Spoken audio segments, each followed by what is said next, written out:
dans l'émission Sport Plus. On est content encore une fois de vous le présenter. C'est avec votre ami, votre frère Sangue Diop. À la présentation, à l'émission d'aujourd'hui, nous aurons deux invités. Notre premier invité, il s'agit de M.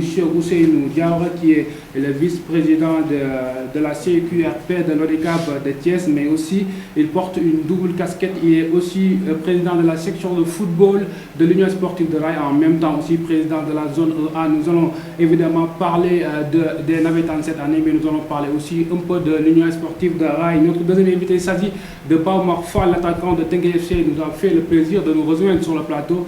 Nous allons parler de sa saison et de ses objectifs avec le Teungueth FC. Puis aussi, nous parlons des équipes nationales du Sénégal. L'équipe nationale masculine jouera une rencontre amicale sera face à l'Algérie. Nous y reviendrons de même que l'équipe nationale féminine. Une double confrontation contre l'équipe algérienne. Donc aussi, nous allons parler du football local avec les résultats de la 25e journée de la Ligue 2 sénégalaise ainsi que le programme de la 26e journée.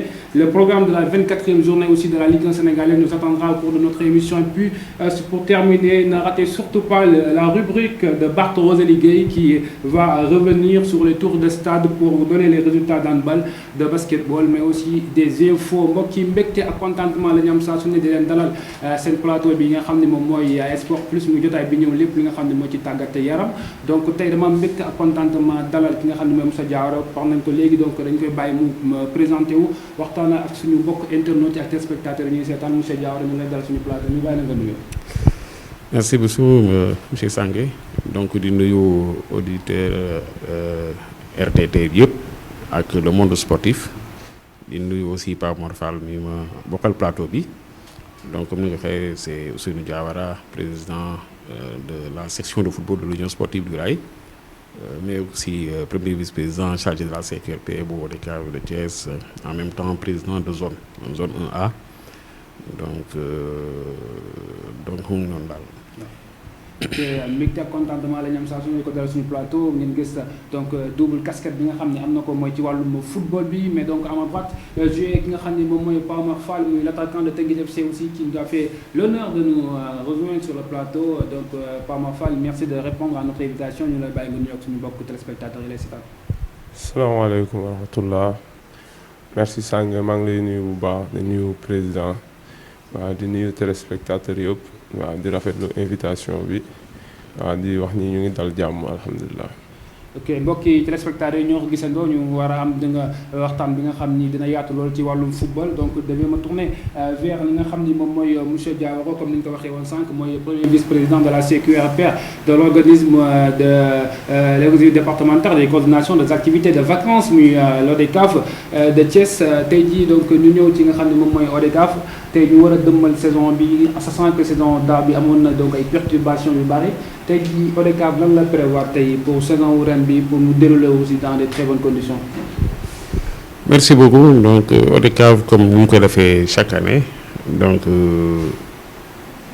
activité yi commencé na, activité administrative yi commencé na depuis le 1er juin. ñu commencé réaffiliation yi, démission yi commencé na ba le 31 juillet. waaw donc ci la activité di jeexee administrative. Maintenant compétition sportive yi comme chaque année c'est une tradition de démarrer avec la Coupe du Maire le 1er août, en tout cas moom lañ ko envisagé. Et en principe vers le 19 de ce mois-ci war nañu def tirage Coupe du Maire bi, mais aussi tirage populaire bu nawetaan nga xam ne zone yëpp ñuy ñëw ndaje def seen tirage, donc zone par zone. Ensuite ñu clôturer ko ak tirage Coupe du Maire bi en présence du maire de la ville, parce que comme ñu koy defee chaque année c'est au niveau de la mairie ville, donc foofu la ñuy procéder tirage yi. D'accord. ñu war a jublu ci nga xam ne moom mooy tirage donc li nga xam ne moom mooy Coupe de Maire bi yaa ngi koy wax léegi de même que li nga xam ne moom mooy tirage li nga xam ne moom mooy jaune, après dinañ ci ñëw. Donc ñu gis ni année daaw bi bëri na ay perturbations, notamment am na yu bari yoo xam ne ajoon na leen fi. Cette année donc lan ngeen prévoir pour côté violence ñu bañ ko gis ci nawetaan yi, parce que ñi ngi rencontré les 3 dernières années yi violence yi bëri na ci nawetaan yi trop. waaw violence bëri na ci mais comme ni nga waxee rek football, sport d'une manière générale, football en particulier xam nañ ni violence bokkul ci sport. mais xam nga souvent à chaque fois que ñu gis sport boo xamante ni dafay nekk sport bu populaire buy drainer donc violence dafay nekk loo xamante ni du fa jafe donc mais comme ni ñu ko waxee rek ASC yi acteurs yëpp à chaque fois bu ñuy démarrer seen activité d'abord sur le plan sportif sur le plan administratif ASC yi dañuy bu ñuy engagé wu pour si di feddaliwaat seen appartenance ci structure bi dañuy engagé wu donc benn d'abord à respecter les dispositions statutaires et réglementaires de l'ONCAV. Ensuite dañuy engagé wu à cultiver le fair play dañuy engagé wu aussi à bannir toute forme de violence mais comme ni ñu waxee rek loolu c'est pas des vains mots du loo xam ne ay wax la nii rek yàlla mais dafa war a nekk ay actes dafa war a nekk un comportement donc et là il y a la responsabilité en tout cas morale de l'association donc à chaque fois que constaté nañu yenn dérives yi donc là il faut des sanctions selon la gravité de la faute mais comme ni ñu waxee rek chaque fois dañuy ODCAV dafay organiser ay journées de formation à tous les niveaux donc instruire aussi aux zones donc d'organiser des journées de formation avec la base donc invité ci avec les arbitres souvent donc parce que violence bi à ce niveau dafa am xam nga violence nawetaan souvent nit ñi dañuy jàpp ni xëy na ASC bu mer la ci lii mais aujourd'hui dafa am benn phénomène bu dugg ci biir sport bi te phénomène boobu nag bokk na ci lu ci bëri luy créer violence bi te ñu bëri bàyyiwuñ ci xel souvent donc ce sont les jeux de hasard là cartes yi ñuy am donc yooyu moo bokk ci li nga xamante ni vraiment mu commencé jël benn dayo bi donc de sorte que vraiment il faut au-delà de notre responsabilité mais aussi la sécurité et puis les autorités administratives mën cee dugal seen loxo xool ensemble vraiment naka la ñuy mën a doxalee pour xeex loolu jële ko fii directement parce que tant que loolu mu ngi fii donc on n'est pas à l'abri de ces violences là. ñoom loolu dina am importance trop donc pour ñi nga xam ne dañuy bañ a ñëw rek ci li nga xam ne moom mooy sanction yi donc yaa ngi koy wax ci léegi tantôt donc lan ngeen prévoir aussi tey pour li nga xam ni moom mooy li nga xam ne moom mooy violence bi ak de toute façon li nga xam ne moom mooy aussi respect dans les règles de l'art ñu jouer li nga xam ne moom mooy championnat navétane pour zéro violence ça sera pas évident mais est-ce que tey jii fixé wu ngeen objectif boobu nag pour mën ko atteindre. waaw loolu mosuñ ci jóg mosuñ ci jóg boo gisee chaque année ñuy rappeler ASC bi buy ñëw ñu réaffilié wu donc ñu koy rappeler waat engagement boobu mu war a jël c'est parce que xam nañ ni aujourd'hui damay wax sport tey man maa ngi ci nawetaan bi maa ngi ci club civil yi au niveau de la fédération et tout mais léegi-léegi nga gis ci championnat local bi ay comportement yoo xamante ni nit ñi boo waxee sax d'une manière générale li ci nawetaan lañ ko gënoon a xaar alors que on le voit dans ce championnat qui ne mérite pas ça donc loolu nag du souvent c'est pas instance bi wala fédération bi wala ligue pro bi wala amateur bi wala loolu du loolu mais en général c'est le comportement la nit ki ci boppam am na noo xamante ni bu ko melee fu mu dëkk fu mu mënti dem aussi noonu la donc am na ñoo xamante ni pour jamais au monde Pape Omar Fall mi c'est un joueur on l'a suivi depuis ci nawetaan yi ba fi mu nekk nii mais c'est un joueur correct donc de par son comportement de par son talent boo xam ne c'est un talent extraordinaire mais jamais nga gis ko mu lay manquer de respect wala muy am yenn comportement yoo xam ne c'est des comportements indésirables pourtant il y a des joueurs yoo xamante ni foo déggee coow rek donc da nga bu ñu leen ci tuddee rek da ngay xam ne souvent ñooy base u coow boobu donc yooyu nag ci yar la d'abord donc ensuite nit ki am noo xamante ni boo koy gëmal boppam parce que par rapport ak fa mu bëgg a dem mooy tax mu am yooyu comportement mais aujourd'hui on voit que la plupart des jeunes donc ñu bëri conscient wuñu ci phénomène boobu cette violence là aujourd'hui on est dans un monde boo xamante ni la première réaction de l'individu c'est la violence ba pare avant buy jéem a xam sax nan la affaire bi demee pratiquement fait que c'est trop tard loolu am na importance trop bu ñàkk ne dinañ ñëwaat aussi donc ci loolu noonu donc aussi tey wax naa leen ko j'ai pas un seul invité am naa beneen invité muy Pa Omar Fall donc laata ñu ñëw donc ci nga xam ne moom mooy joueur bi war a waxtaan nag moom sekk ak moom waxtaan bu yaatu je vous propose avec la complicité de notre monteur Babacar Sow ñu dem seetaani vidéo bi pour mieux découvrir ki nga xam ne mooy Pa Omar Fall ñu ñëwaat.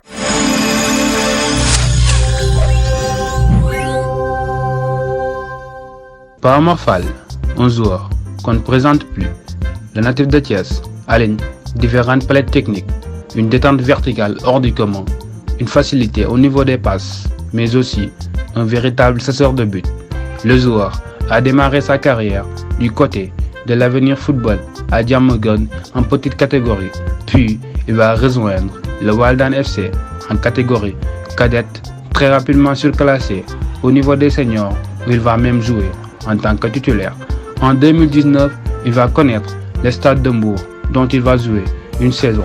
En 2020-2021, le Teungueth FC s'offre aux joueurs inscrivant 5 buts, l'occasion pour lui de confirmer lors de la saison prochaine, marquant 7 buts et 5 passes décisives, une saison magnifique qui lui a permis un voyage du côté de la France. Mais pour des douleurs aux genoux, le joueur sera malheureusement opéré. Une opération au niveau du genou gauche qui va l'éloigner des terrains avant de revenir cette année, mais tardivement.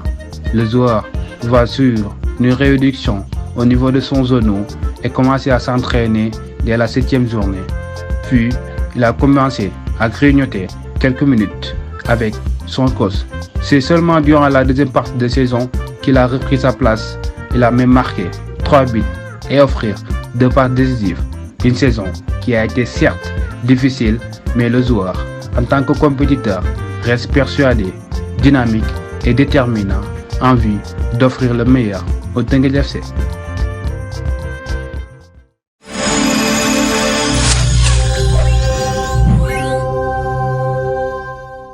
donc mbokk yi ba tey yéen a ngi seen émission Sport Plus mooy jotaay bi waxtaane lépp nga xam ne mooy jëm si tàggat yaram gis ngeen vidéo bi à la découverte de ki nga xam ne moom mooy Pa Omar Fall donc Pa Omar Fall de Teungueth FC Pa Omar Fall donc vidéo bi illustré na li nga xam ne moom mooy parcours am ak li nga xam ne moom mooy saison fi nga xam ne moom mooy si Teungueth FC man fi may ñëwee mooy Pa Omar cette saison donc ça n'a pas été facile nga démarrer ak li nga xam ne moom mooy blessure donc qu'est-ce que ça te fait nga démarrer saison bi ak blessure. Bon. Blessure moom dafa nekk loo xam ne nii day freiner joueur day wàññi tamit progression moo tax képp kuy joueur rek ñaanoo loolu quoi te ñun ñi am nañ ci expérience bi parce que année yi passé yëpp dañ doon def saison pleine di jouer normal ba saison bi jeex mais daaw dañoo demoon voyage en France.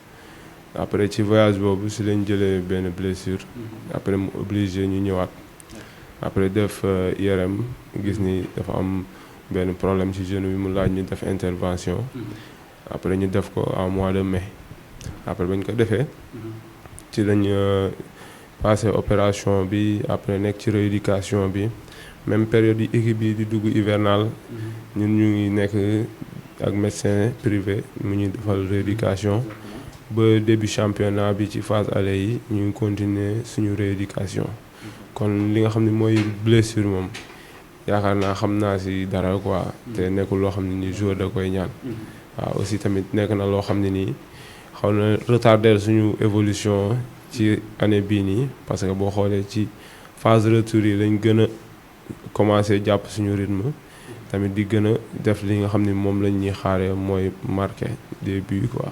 waaw ok. exactement muy marqué des buts ñu gis ni cette année c'est à cause des blessures peut-être tu en as marqué peu à l'image du jour qui nous gratifie et am nga occasion di dugal lu ëpp loolu noonu bi session notamment donc la saison parce que defoon nga beneen passage fi nga xam ne mooy Teungueth FC avant de réussir mooy première saison bi c'était une saison pleine.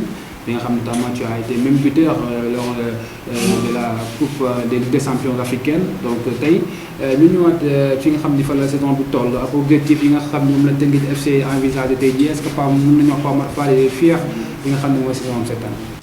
Bon du ma ni je suis fier mais je ne suis pas mécontent aussi parce que boo xoolee saison bi comme li ma la wax ba ñu jugee ci blessure bi dañu continuer di liggéey di joxe lépp li nga xam ne moom la ñu am pour mën a ñëwaat gaaw ci terrain bi te yàlla bi ñu dimbalee ba ñu jàpp suñu wér-gu-yaram ba ñëwaat ci terrain yi yaakaar naa mu ngi am résultat yi nga xam ne nii Tëngéej mu ngi ko doon xaar tamit ci ñun parce que boo xoolee ñu ngi championnat équipe bi maintenir na ba pare mais nekkul woon loolu moo nekk suñu objectif mais aussi équipe bi mu ngi en finale de coupe de la ligue te loolu bokkoon na ci objectif yoo xam ne dañ ko fixé woon kon à 50% mën naa ni je suis satisfait parce que am nañ benn objectif boo xam ne ni atteindre nañ ko te équipe bi yëpp moo ko def te man je fais partie de l'équipe kon ñu ngi sant yàlla bu baax. Exactement, donc foofu lañ ñëw mooy donc coupe de la ligue ngeen gagné ki nga xam ne mooy Casa Sport. Tu as été même buteur en prolongation sur une magnifique reprise de volley. Tey jii mën nañu wax est-ce que Pape Oumar Fall se sent bien au Teungueth FC wala tey jii yaa ngi envisagé un transfert vers un autre club? Bon à Teungueth moom sant yàlla foofu suñu kër la suñu dëkk la.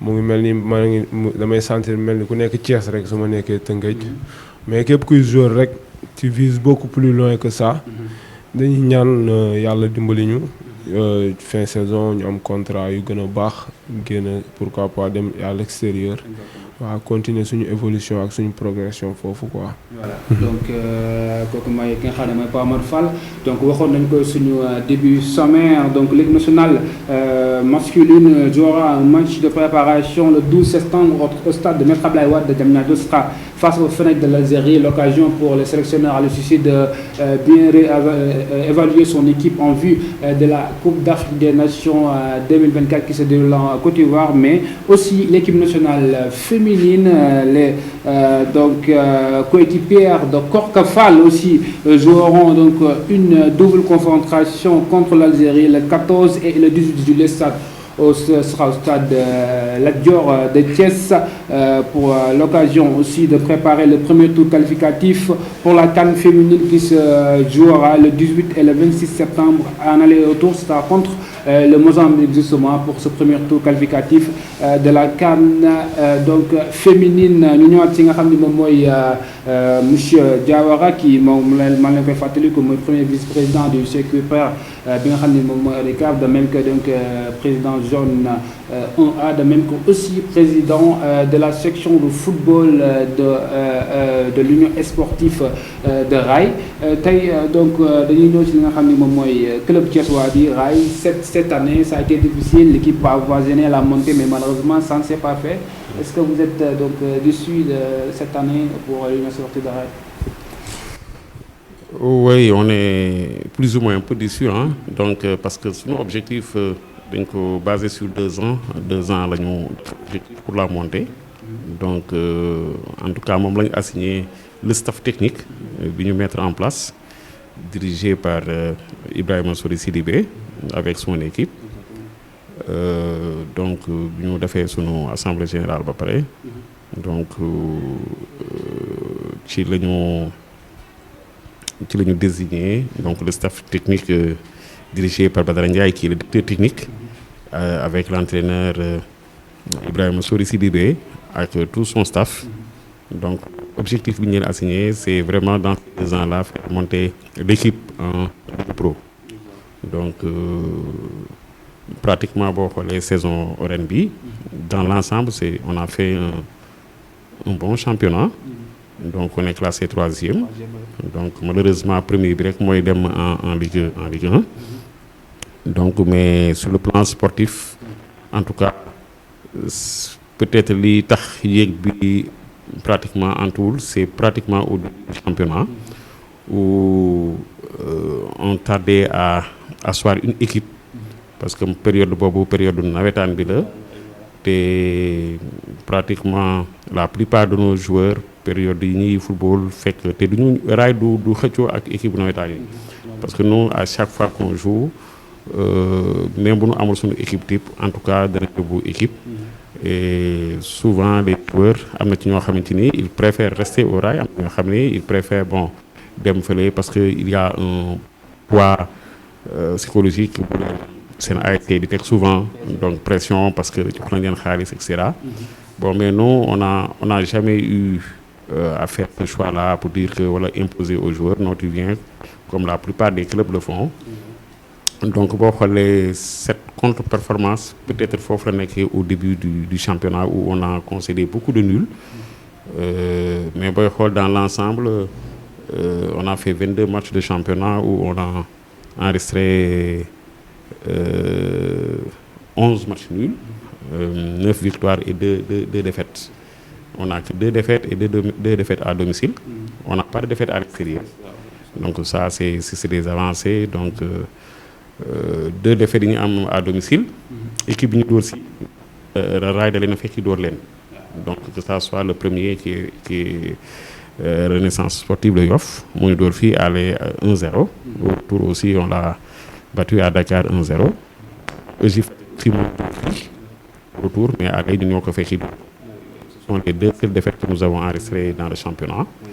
Et vraiment dans l'ensemble, et c'est une première même au Rail.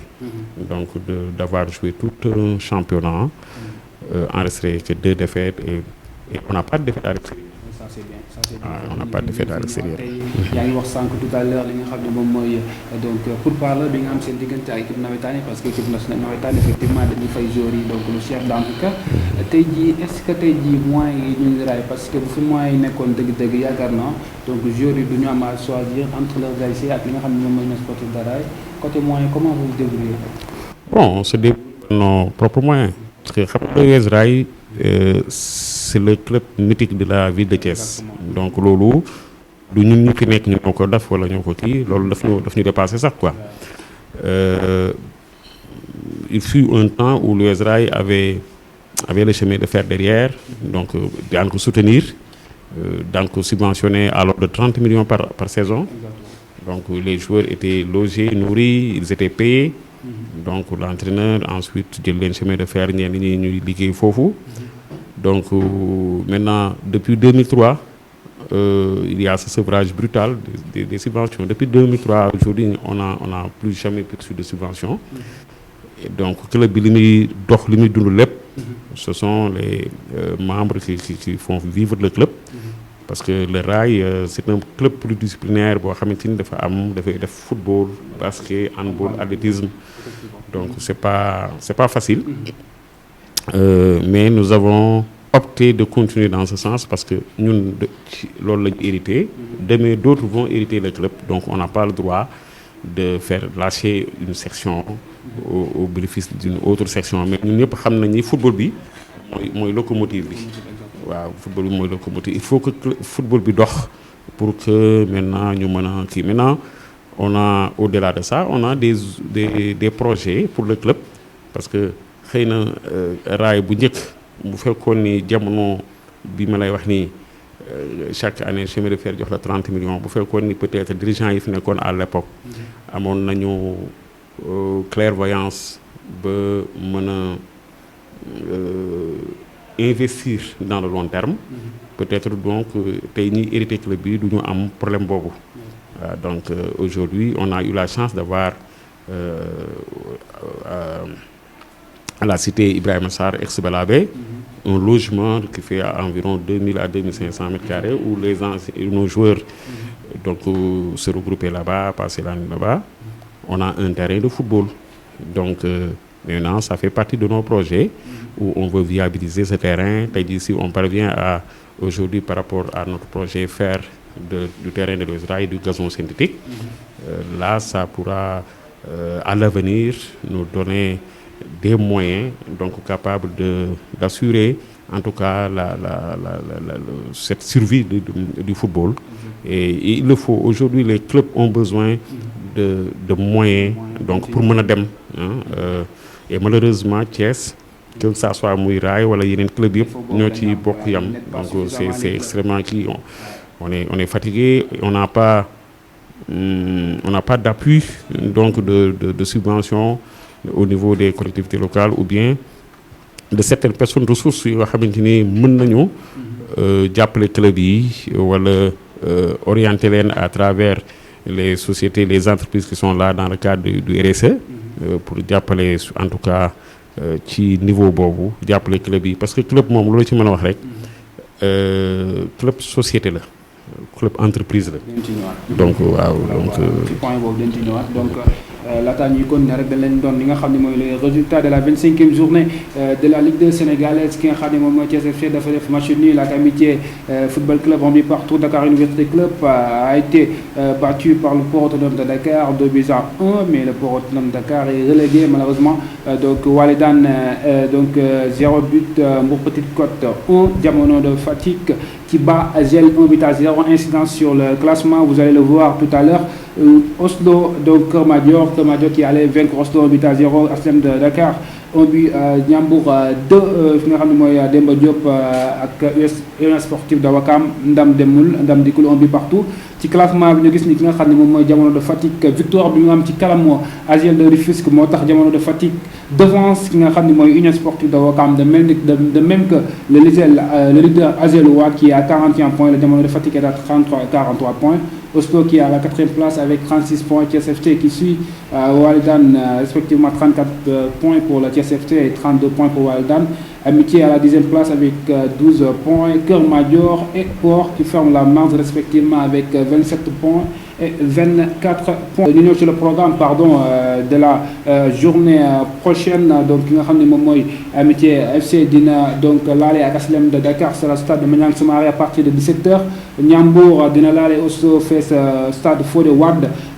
Agel donc le leader le Agel qui est 3e du classement qui devra batailler fort contre TFC pour donc li nga xam ne moom mooy titre Ligue 2 bi sera stade Ngalandou Diouf. Port Autonome de Dakar sera face à Diamono de Fatick stade Parcelles Assainies lay doon. Union Sportive de Ouakam dina laale ak Walidane Ibrahima Boye lay doon. Keur Madior ak Demba Diop dinañ laale fële ca stade Colombe Faye. Mbour Petite Côte dina dalal Dakar Université Club fi nga xam ne mooy Maniang Soumaré. Li nga xam ni moom mooy le programme à venir de la Ligue 1 aussi le samedi 15 juillet à 17h Diambar dina laale à Génération Foot et stade Fodé Wade lay doon. Teungueth FC le Teungueth FC de Pape Omar Fall recevoir ki nga xam ne moom mooy Jaraaf stade Ngalandou Diouf lay doon. Linguère C AS Douane Fodé Wade lay doon.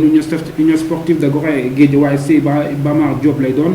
Casa Sport stade de Mbour Aline Sitoé Diatta. AS Pikine Sonacos stade de Dior lay doon. Dakar Sacré-Cœur Seneps Excellence ce sera stade Ibrahima Boye. Donc ma ñëw ak suñu ki nga xam ne moom mooy suñu invité du jour mooy ki nga xam ne moom mooy Pa Omar Fall. ñu ñëw ci nga xam ne moom mooy Sénégal Teungueth FC qui est donc 7e tey est-ce que li nga xam ne moom mooy classement boobu noonu c'était le classement voulu au départ. non du tout Teungueth FC dafa nekk équipe boo xam ne ci championnat Sénégal dafa bokk ci équipe yi nga xam dañu am ambition dafa bokk ci équipe yi nga xam ni aussi tamit dañuy jouer pour le titre. ren nag boo xoolee dafa bëri ay événements yoo xam ne nii dafa xaw a chambouler équipe bi parce que changé nañ coach ci biir championnat bi indi beneen coach te souvent boo gisee genre signe yooyu rek daf lay wan ni li nga bëgg yëpp ci club bi amagoo ko waaye boo xoolee loolu bokk na ci li nga xam ni moo ñu handicapé au début du championnat ñoo nekkoon ci kaw di enchaîner ay victoire mais ba ñu demee ba côté 6e journée 7e après équipe bi dafa commencé am ay problèmes internes. Après nag ci biir problème interne yooyu après dirigeants yi waxtaan seen biir jël seen responsabilité changer de coach après ci diggante boobu lañu gisaat tamit joueurs yi équipe bi amaat beneen visage waaw beneen dynamique di wane ci match yi nii ba instant yi nii bon ça va quoi mais li nga xam ni moom lañ doon xaar ci championnat bi moom amuñu ko ren. Exactement vous parlez tantôt de votre ancien coach Youssouf Dabo nga xam ne aujourd'hui il a signé même au Azam FC est-ce que tey jii aussi am na ay contact pour Youssouf Dabo on savait amoon na rapprochement ba mu seen diggante est-ce que tey amoon na ay contact pour un éventuel transfert chez le club tanzanien ou bien. bon Youssouf Dabo moom dafa nekk suñu coach parce que moom moo ñu feeñal moom moo ñu woo en Ligue 1 ñu ñëw jouer. am na ay relation yu rafet dañuy déggante bon pour cas wu ay transfert peut-être d'ici la fin de saison di ngeen ci am yeneen information mais pour le moment ñu ngi concentré wu ci championnat bi ak ci coupe bi mais li jëm ci wàllu transfert instant yi nii équipe bi ak man concentré guñ ci loolu quoi. Donc je vous rappelle qu'il y a la finale de la Coupe de la Ligue que vous allez jouer. donc il faut ce trophée en quelque sorte bi nga xam ne moom mooy sauver seen saison. Est-ce que vous vous donnez tous les moyens nécessaires pour dem jëlee trophée boobu noonu. waaw bien sûr boo xoolee trophée boobu dafa nekk seul trophée boo xam ni Tëngéej moom la jëlagul. Exactement. kon da ngay xam ni loolu daf ñuy jaral lépp.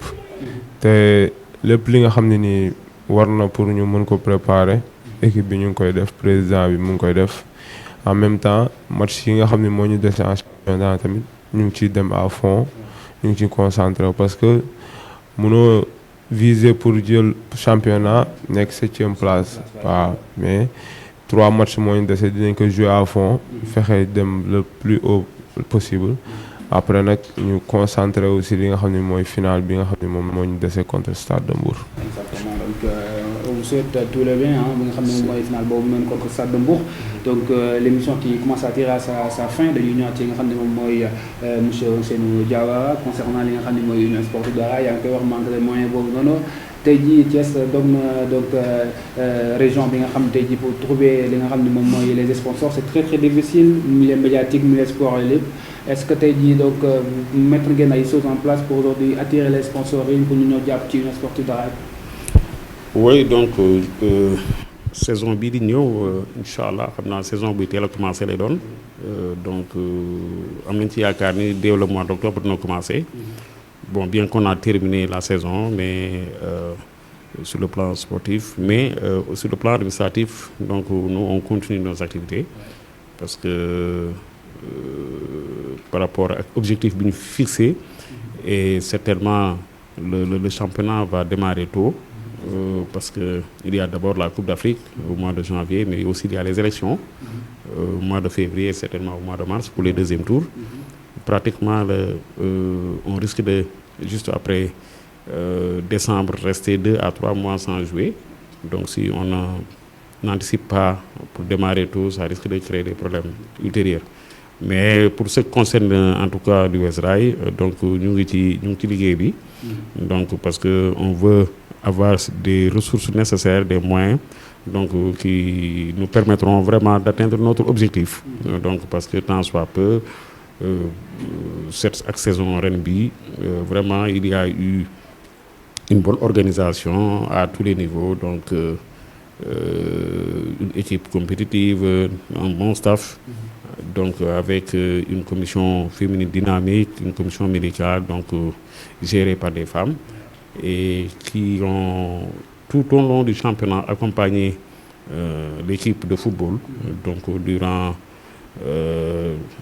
les différentes sorties donc à chaque fois que ça soit qu'on jouait à Saint-Louis ou ailleurs à Kaolack donc il y a toujours la commission féminine en tout cas qui accompagnait et qui cuisinait pour les joueurs donc si le coach bu course bi estimé ni peut-être xale yi bëgg nañu à 11h añ bi pare 11h dina fekk añ bi pare donc vraiment il y avait une excellente organisation à ce niveau donc et si on jouait à l'extérieur que ça soit à Saint-Louis ailleurs donc on partait 24 heures à l'avance où on prenait un peu de trucs mais il y avait en tout cas une bonne organisation qui nous a permis d'avoir ces résultats donc et on compte en tout cas renforcer cette organisation inchallah mais aussi tendre la main aux bailleurs et demander aussi à d'autres personnes ressources et au chemin de fer qui vient de réouvrir ici donc on va tous les solliciter en tout cas de demander donc de s'imprégner davantage et d'apporter des moyens davantage donc à notre cher club parce qu'aujourd'hui malheureusement il y a le CNEPS qui vient en Ligue 2 pratiquement l'année prochaine Thiès va jouer sans la Ligue 1 donc mais on doit en tout cas doubler d'efforts 2024-2025 qu'on puisse 2025-2026 qu'on retrouve dans cette élite-là que le Rail d'abord retrouve l'élite professionnelle mais que les autres aussi qui sont en Ligue 2 de la même chose pour retrouver encore l'élite 1 professionnelle. En tout cas, c'est ça en tout cas c'est ça notre voeu. En tout cas c'est tout ce qu'on souhaite à li nga xam ne mooy Union Sportive de Rail mu ñëwaat ci li nga xam ne moom mooy sommet donc ñu ñëw ci am ni mooy Pape Omar Fall donc l'émission qui commence à tirer à sa fin moo koy waxaat donc Pape Omar am na gars yi lu ma waxoon ma laaj la ko mooy le match contre Casa Pape Omar Fall daal def crochet ak gardien bi après bu daal di joxe waat bal bi comme ça lan la Pape Omar dégg qu'est-ce qui s'est passé. waaw action boobu dafa am benn duel bu am. après ci duel boobu suñu joueur bi récupéré bal bi passe ma ko. léegi ma crocheté défenseur bi dégg sifflet. D'accord. En même temps maa ngi continuer pour enchaîner après ma dégg am beneen sifflet encore mais sifflet bi comme son sifflet arbitre central bi la. Sir nee na waa Casa yi ñoo créé sifflet quoi. waaw Casa yi. bon après indi na fa coow parce que sifflet boobu moo tax bal bi dugaluma ko. te pour man arbitre bi moo ko sifflé. mais après bañ demee ci délégué de match bi après dafa confirmer mu ne sifflet bi moom ñëpp dégg nañ ko. mais mënuñu def leneen lu dul gérer ko continuer match bi après ci lañu waxtaanee parce que même suñu coach bi dafa bëggoon sax gars yi arrêté parce que c'est abusé quoi parce que ñii dañoo ne ci banc de touche bi la ñii ne ci alentour bi la parce que sifflet bi ci biir alentour terrain bi ci la nekkoon te loolu soxlawuñ ko ci championnat bi après loolu moo indi problème boobu noonu après mu indi wax ji bëri. waaye di remercier waa ET TV. di kontaan bu baax a baax ci invitation bi di leen ñaanal tamit ci li ngeen nekk yàlla gën leen ci yëkkati ba monde bi yëpp xam leen di leen dégg di remercier tamit sama famille di remercier sama club Teungueth FC di remercier sama copain yi. di sant yàlla bu baax a baax merci beaucoup. donc avant ñuy ñëw ci tàggatoo Moussa Diawa dem leen donc comme ni ñu ko waxee woon suñu sommaire bi tour de stade avec Barthez Ligue qui va revenir sur les résultats d'handball mais aussi de basketball aussi les donc li nga xam ne moom mooy les infos phares du sport en général.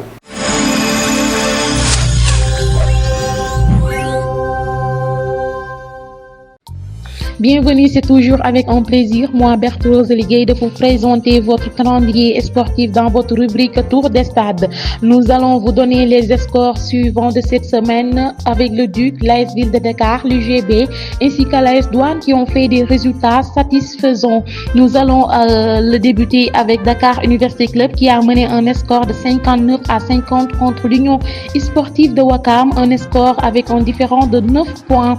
Louga Basket Club qui a eu 46 points ainsi que l'AS Ville de Dakar qui a mené le score en finissant à nous donner le score 61 points. L'UGB qui a mené un score de 75 avec un différent de 3 points contre le Jeanne d'Arc qui a eu 72 points. Parlons avec la naturalisation de Sierra Dilar qui s'est vue notifier ce vendredi. Sa naturalisation est désormais sénégalaise. Elle est née et grandie à Rochester en New York. Nous allons entamer la page Mercato avec le joueur sénégalais Iliman Ndiaye tout proche de l'Olympique de Marseille. Le gardien sénégalais Seny Dieng quitte le KPR pour s'engager avec Modelsburg toujours en Championship. Le joueur de Génération Foot Souleymane Basse rejoint Valenciennes en Ligue 2 française pour 3 ans dont une en option. Le Bayern Munich ne demande que 20 millions d'euros pour vendre Sadio Mané cet été. Plusieurs clubs saoudiens sont sur l'international sénégalais. Visite médicale prévue cette semaine pour Mbaye Diagne après le club de AS Caldicia. Ce samedi 15 juillet, 11h45, Isaac Sport contre le Diamono. À 14h45, vous aurez le Golf qui va s'opposer avec le Djadji. Stade Mawade Wade de Saint-Louis où nous aurons l'AS Saltigué. Ce dimanche 6 juillet, 13h45, vous aurez l'US Rail de Thiès contre le Gaston Berger. Le mercredi à 13h45, vous aurez le Dakar University Club qui va s'opposer avec l'AS Dissou. Pour les hommes, ce samedi 12h30, Sacré-Cœur qui va s'opposer avec le Gaston Berger. 17h, Jeanne d'Arc qui va s'opposer avec le Dagana. 17h, Espoir de Wallo contre le Saltigui. Le dimanche à 12h30, vous aurez Medina Toul qui va s'opposer avec le Tamba. À 17h, l'US Rail de Thiès contre l'Olympique de Diourbel. Le mercredi 16h, vous aurez Dakar University Club qui va s'opposer avec la Goréenne. À 17h30, ISEC qui va s'opposer avec l'AS des Forces armées. Avec les championnats du monde de parathlétisme qui ont démarré ce samedi dernier, qui se dérouleront jusqu'au 17 juillet prochain. La délégation sénégalaise composée de 8 athlètes est déjà présente à Paris. La liste des parathlétistes sénégalais présents à Paris est désormais connue. Nous avons Youssoufa Diouf, javelot, Talla Diop, javelot poids, Fatou Kiné Ndiaye, javelot, El Hadj Mohamed Gaye, saut en hauteur, Abdouba, saut en hauteur, Boubacar Sissoko, poids, Mamadou Ba, saut en hauteur et Hortense Mendy, javelot. Voilà, c'était avec un immense plaisir de vous présenter votre calendrier sportif comme à l'accoutumée. Merci de vous l'avoir présenté.